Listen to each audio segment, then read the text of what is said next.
kick things off with Pan this morning. So this month, Pan Trinbago celebrates 25 years since the steel drum, which churns out melodious notes, was recognized as the national instrument. On Friday, an exhibition was held on the Brian Lara Promenade by BP Renegades, showcasing the instrument and the people who beat it, much to our enjoyment and pleasure. I'm joined by the manager of BP Renegades, Mr. Marcano, and player Johann Chuckaree. Good morning, gentlemen. How are you? Good morning. Good morning. So tell me, first of all, Mr. Marcano, how was the event on Friday? Well, the event on Friday was actually hosted by Pan Trinbago, not Renegades per se.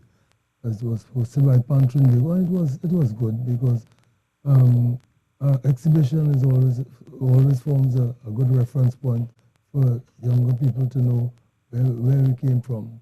Because if you don't know where you come from, you don't know where you're going. So you think it was effective? Do you think it was well attended or the response was good? Well, I don't know. I just passed through for a short while. Yeah. So I don't know what transpired during the rest of the day.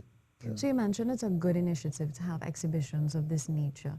Do you think the younger ones are really aware of the struggles in the very early days with the Steel Pan initiative and where we have come from? No, because the history of the pan is not really, doesn't form part of the school curriculum. So to a great extent, I don't think the young people know the history of the steel pan movement. They may know a little of it, very vague, but not, we don't study it, so we don't know it. Right? All right. So with us, we also have Mr. Johann Chuckaree. You are a player yourself. Tell me about your journey with pan. Well, I started playing pan at a very young age. I'm not just a panist, but I'm an all-round musician as well. I play the keyboard, piano, do production, play drums. It's a long list, but steel pan is my favorite instrument. It is the instrument that I've had, the most time playing. I started playing at the age of 4, and I'm 28 now, so it's been 24 years of playing pan, and I think it's been one of the most rewarding experiences for me to be part of the pan movement in Trinidad and Tobago.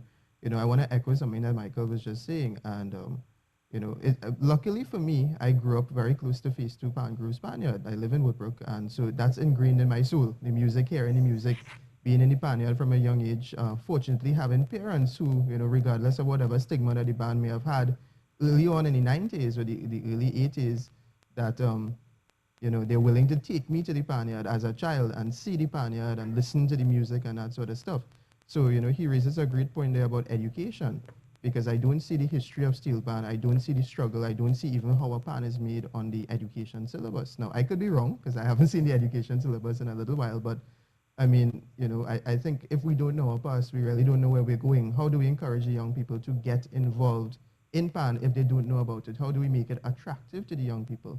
We do have a proliferation of youths, for example, BPTT, Renegades Youth Band, and we have other bands that have the youth orchestras. They have the All-Stars, we have Invaders, we have many different bands who have started youth orchestras. But the thing about it is that education, I think, is the key to getting more young people involved in the instrument itself today. One very important point, I think in an earlier interview that we had some time ago, it was mentioned that in the school system, they placed emphasis on playing the flutes, because I remember that was the instrument. Yeah, the recorder. Yeah, the recorder. Yeah. But here it is, we have our national instrument, and little or no emphasis is placed on that. What do you make of that? Well, to a great extent in this country, we still take the pan as a hobby. We don't look at it as a form of employment, for young people. Even though today we have people doing degrees in music and using the pan as an instrument, both at the UTT and EUE. So the thing is, what is in the future for them? What is the plan by the government, by Pan Trinbago, by the nation for these young people? There's a lot of talk. Sometimes you see on Facebook about we used to play the pan for the love of it long time. Nowadays, the young people only want money and so on. But the thing about it is, if you're going to turn it into a business and into industry, then we must be looking at the question of what sort of employment we are going to create for these young people. Is it that they're all going to be teachers? A very important point that we were discussing before the show started, where you mentioned that with the technological advancements and also with students or children or persons who are playing pan, with them now actually learning music as opposed to the back in the day where you were self-taught and that Yes, kind of thing. self-taught and, So yeah, tell me yeah. about some of the benefits and where pan has reached 25 years on. Well, you know, in Pan, as someone who has traveled extensively, with Pan, you know, I know what is happening in the outside world, and to a great extent, outside in places like France and Japan and so on, and Switzerland, they've gone way past us because here, you know, as everything in Trinidad is still a bacchanal. Yeah. As a young person playing pan, do you agree with that statement? Well, the thing about it is that, so, okay, one little point I went to correct from earlier, you talked about having the recorder in the classroom. Yeah. There are strives and movements taking place to have pan in the classroom. As a matter of fact, there was PICU, pan in the classrooms unit that was responsible for actually getting steel bands out to different schools, secondary schools, primary schools, and so on. And they were actually very successful in placing some of the graduates from UE, UTT, and even some of the guys from the steel bands in doing arrangement and in doing teaching with these bands and stuff. So the initiative has started. It has not really expanded. It has not gotten to a point where it's public knowledge or it's proliferated throughout the school system. But it is growing, and hopefully it's an initiative that will keep on growing. In my experience, I think our problem in Trinidad and Tobago is a multifaceted problem. I think we have an issue with ownership. We need to respect what we have. Because when we go outside, for example, when I go out and perform, the response, let's say, for example, in Europe, in Germany, in France, in England, the response is amazing. They are still wowed and still enthralled by the instrument. And, you know, you don't get that response back home. You do have a lot of diehard steel band fans back home that love it and that love the music, especially when you play mainstream stuff, especially when you have concerts, especially when it's associated with soca. You have that fan base, but you don't have that support all the time, you know? Yeah. I think too that we do have a little marketing issue in that we have a branding problem.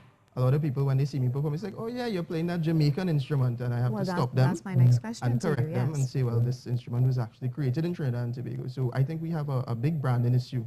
We were just discussing that a couple of weeks ago. I was at Berkeley in Boston, Berkeley University, Berkeley College of Music, and we were discussing branding and music business technology and marketing, and that came up. Because when I got there, they said, yes, we know steel pan and we know soca, but that came from Trinidad. And so I had to go into a hour-long discussion with them about the history of it, where it has come from, and so I think it's, again, a multi-level approach to getting that out there. But we do see advances in technology locally. We did have the advent of the FI, the percussive harmonic instrument, which is the digital steel pan created by the University of the West Indies. We did have the advent of the G-pan. We did have the advent of other digital steel pans, for example, the E-pan that you'd see Duvon Stewart from Renegades using.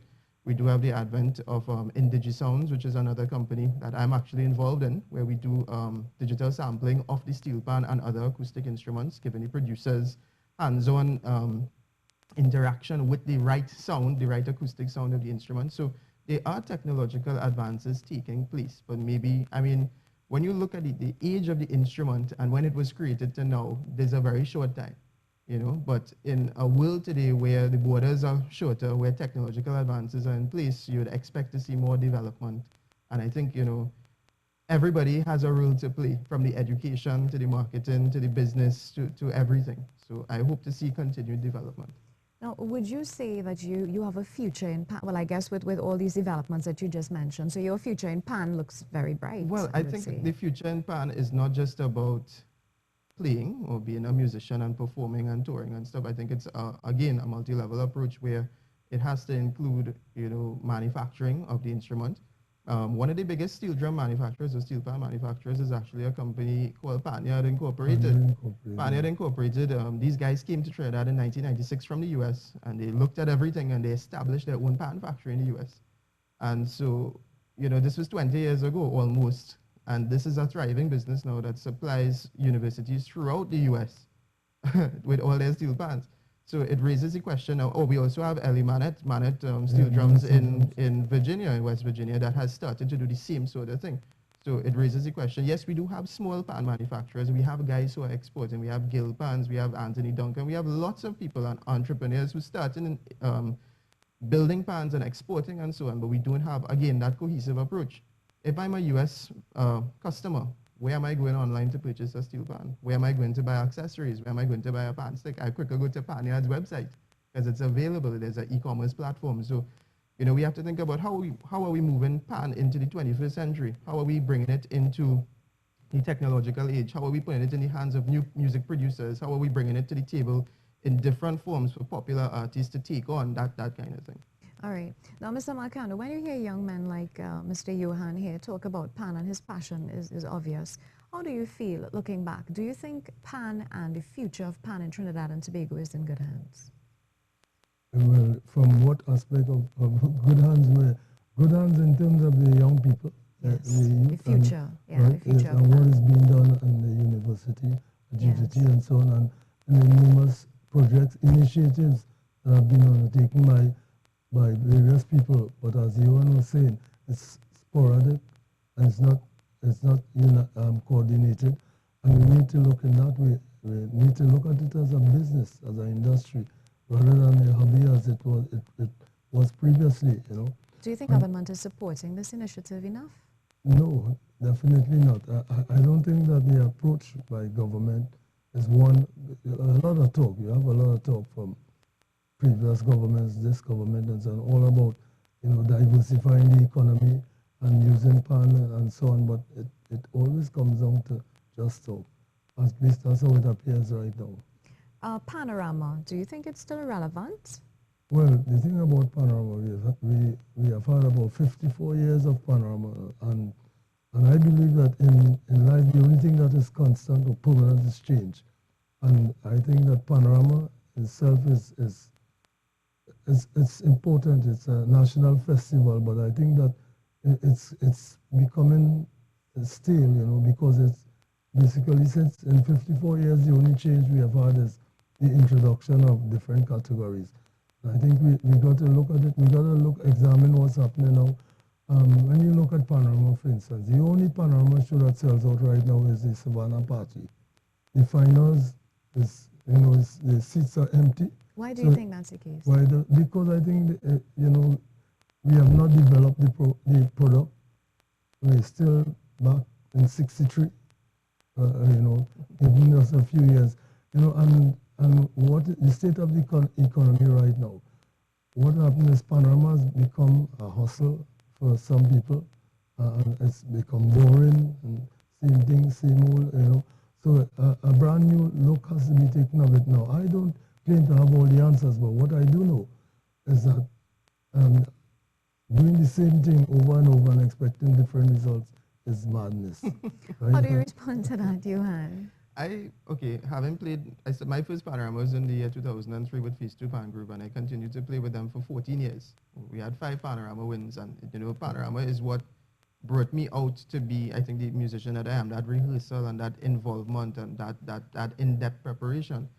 And I think Mr. Marcano is actually making a valid point there, because the long and short of it is that you need to get young people involved. We have young people involved in playing the pan, but where is the young people audience? Yeah. If we look at our cross-section of supporters and of ticket purchasers and of the people who attend the event, you'd find that the age gap is a little bit on the older side. And what happens is that how do we encourage young people now to come out and support? And so again, it has to deal with marketing, it has to deal with branding, it has to deal with how the competition is arranged and set out.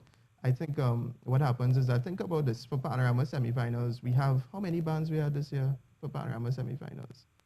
It was a ridiculous amount, because it started probably at 11 a.m. on Sunday and finished at 4 a.m. Monday morning. Who is going to sit down and attend that event besides a die-hard supporter who's in love with the culture and in love with the instrument? And then it's not fair as well to certain bands who play to an empty place. Let's say you're the first band and playing at 11 a.m., there's nobody there. Or you're the last band and playing at 4 a.m., there's no one there. So it's not a level playing field. Gentlemen, thank you so much. Shall you like to make a closing comment? Well, I was going to say, we need to try something different. People may not agree with it, with Panorama and so on, but maybe we need to, if people are going to attend only Savannah Party, then maybe we should break it out into fringe festivals and just have one or finals with maybe we should get rid of the categories, or just have 2 large and small, if you want to say, and single bands, small bands, everything, being small, and large start from a number probably about 50 something to 60, 50 or 60 around there, and take away the limits. So like small bands can merge for Panorama, come together and form, collaborate and so on, and we can have fringe festivals in Point Hope, in San Fernando, Arima, or whatever, and from there you select yourself. You find the rest and you have a Savannah party and that's it, because if you're going to be playing to empty seats in a final, that doesn't make any sense. Definitely. Our gentlemen, thank you so much for being part of our show, and thank you for your comments and recommendations.